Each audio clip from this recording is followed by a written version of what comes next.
আজকে আমি আমলকির আচার বানাবো। তো এখানে সেদ্ধ করে নিয়েছি, আমি কিছু ছাড়িয়েছি। এই যে এইভাবে এই করলেই ভাগ হয়ে যাবে একদম সুন্দর।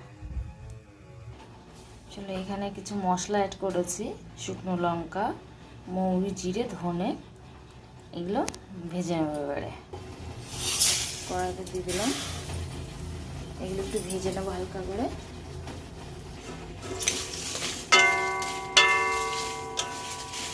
এখানে ঝাল দিয়ে যেমন পছন্দ করে ততটা দিতে হবে। তো এখানে আমার এতটা হয়েছে, এটা আমি গুড় আর চিনি মিক্সড করে করব।